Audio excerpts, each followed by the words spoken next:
Michael's gone really quick because someone rang at the doorbell, and this right here is his alarm. Whenever someone rings at the door, this is flashing and making a really loud noise. Is it you or is it me? I don't know, I just keep letting it go. Hey guys, welcome to today's vlog episode. I'm here in the city center of Düsseldorf visiting my mastering engineer. Today it's finally about time to master my fall track before it gets released. And I have to be honest, I'm a little bit hungover, a little bit tired, way too much party, way too little sleep, and it's way too bright outside. That's Michael, my mastering engineer, and that's actually the room where the computer is standing. Is it the computer or? Yes, so that it doesn't make any noise in the studio. And my USB stick with the track is now in here. A lot of CDs. So you got everything on CD that you mastered? No, this is the old archive. The new okay. archive is on disc. Okay. This right here is the office part, and that's the studio. So first up is just listening to the track once and try to see if there are any mistakes, pops, or any weird things still left in the track. And while we're listening to the track, let me show you some of the gear here in the studio. It's time to know where we both can finally grow. So we're done with the first listening session, and Michael heard that like there's some S louds a little bit too high in the vocals, so he's taking care of it with an EQ probably. I'm EQing a little bit, just a little notch in the mono mid, and additional de-esser, just a tiny bit, and both together makes a round, warm sound. Just to lower the S's a little. Yes, just a 7K or 8K, and that's it. We're right now just listening to the side signal and EQing there a couple of frequencies. So this is a bass check. The boom box is critical in the bass area, so we have to check 2 steps of bass putting in. And if it's not too boomy, then we can keep it, and that's a fat, round and warm sound, but maybe this box tells me that it's too boomy. So if there are mistakes in the bass, that's where you can hear them, obviously. Too much for radio, for car. Yes. And this system, it's an old-fashioned sound system. It's quite similar, like doors of a car. So it must be, if it's sounding good there, in the car it's also sounding good. Well, do you hear any problems? Not. We have to wait for the bass part. Yes, yes. is it you or is it me? I don't know, I just keep letting Oh, it's fine. It's fine. I'm getting better with every track. That's for testing the modern form of listening in... Is it mono or is it a No, stereo? it's stereo, but it pushes 150 Hertz, so this is a kind of bass. It's a very high bass area. So it's a bit boxy, much oops, oops, oops, but this is a modern sound now. Everybody is listening on this little bone. On this or on the phone directly. Yes, yes. Back to the big speakers. So now it's time for a level check. Yeah. So just the loudness or? It's loudness, yes. Technical wise we are at 0, and but 0 is not 0. So it depends on the kind of the frequencies. So don't fall for me. Don't fall for me. Now I get to sit in Michael's chair, the mastering is done, and I can now switch here with a little box between the master and the mix.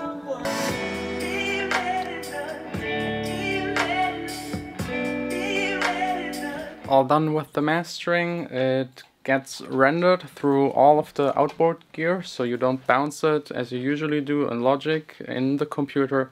It really goes through all of it and gets then re-recorded into the computer. And I asked Michael to really quick just run us through which steps were taken to master this track. So first was the EQ for the S sounds of the singer?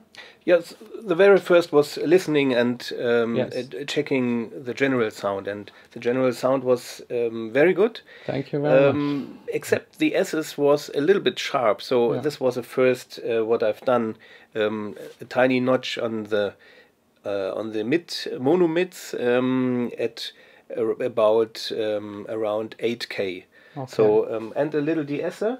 This is here, 7.7K with the de-esser, and the little dip Yes. Here. for the vocals. To check the bass, Yeah, this is what on the I've done boombox. here. The boombox and the little boombox. And the bass was fine, so no reason to handle the bass. Yes. So first of all, I tried to keep it as it is, and then I made the level, and the level changes the sound a little bit. So when I'm limiting pushing, really the then. limiting and the compressor, when I'm pushing the level to bring it up to the reference tracks, Yes. we find the first disadvantages. And the disadvantage was that the bass is getting smaller and thinner. I pushed the bass to have the same bass drum as before, and as well the snare bottom. This is what I've done here. So you first limit it to hear how it sounds limited? Yeah, but the EQ is before the Yes, limiter. it's before. Yes, Yes. but in the chain before, but you first apply the limiter to hear it limited, and then the yeah. compressor. But in it's between. not Okay. not the That's first. interesting, because I usually do it like EQ, compressor, then the limiter at the end. But actually it Yeah, makes but- more but sense to listen to it limited. The limiter has a huge influence. Yes. So the sound is changing because of the limiter. Yeah. So and this is our problem, and this is our chance. So we can make it loud, but we have to react. And this is the reason why I'm checking the level limited at an early point in my workflow. So then I pushed the bass drum and the snare again to have it less limited, or to have more bass drum and more snare as in the limited version. Yeah. And then I checked the general overall sound again, and felt that the vocals, compared to the reference tracks, the vocals are a little bit more boxy and more dark, warmer, of course. But if we wish to have it bright as the reference tracks, Yeah. then we have to reduce a little bit the low mids of the vocal. The last step was to check the brightness. For the song itself, it's not really necessary to have such a brightness, but we are always thinking about the market. If you compare it to other tracks outside there, we notice that lots of tracks are brighter. The brighter sounds usually a little nicer and louder, kind of, to the listener, usually. It seems to be louder, but it isn't. Yes. It's just our ears are used, they're more reacting to high frequencies. definitely. It's more alarm. Yeah, Yes. of course. Then I try to push some treble. What's not really necessary, but for the market it is. Yes. And it worked, and so we did it. Okay, awesome. That's That's how you everything. master a track like the real pros, because Michael is doing a lot of mastering for really big known artists. You did for Robin Schulz a couple of things. Anyone else? Toten Hosen a lot. Yes, a lot of German, big Xavier German, Naidoo. Yeah. a lot of people that won the Echo, which is kind of the German Grammy version. Yeah. All right. So thanks a lot for mastering the track. Can't wait to release it. Vielen Dank. Ciao. As always, a really nice, great session. I'm always learning something new from Michael today. Actually, at least 5 new things that I've learned. Now it's about time to just head to my studio. You know what? Actually, first, lunch. Guten Appetit.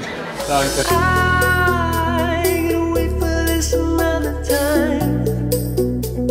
To you I try to sing, walking you I try to breathe. This was actually quite good. Now really fast to the studio.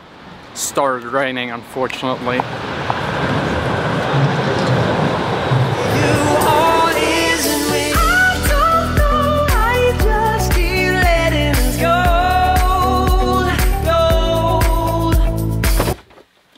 Back again in my little tiny studio. I wish I had a studio like Michael, but maybe one day. And now it's actually time for the thing that I like the most about getting a track mastered. I don't know why, but the best feeling for me is like making a new folder on my desktop. This time it's called Fall, that's the title of the track, and just dragging into it the Logic project file, the pre-master, the two mastered versions in 16 and 24 bits, and also an MP3 version of the track, and then just drag it out to my external hard drive, and that's like the sign that the track is 100% finished. I won't work on it anymore, it's ready for release. That's the best feeling. That's probably like it feels for parents to send out their kids to college. Next up is of course comparing the mastered versus the not mastered version. If you want to compare both of them for yourself, I will provide you with a download link down below with a small snippet out of both versions. Also down below in the description will be the email address of Michael. If you're interested in a good mastering, just write him, he will take good care of your track. Another way to get a mastering by him is to send me an amazing track for my new label, because all of the Accents label releases will be mastered by him. And now that the Fall track is all finished, mastered and ready for release, there's only one more thing left to do, and that is starting another one. So thanks a lot, Gordon, for this nice present. Let me try and explain it to you.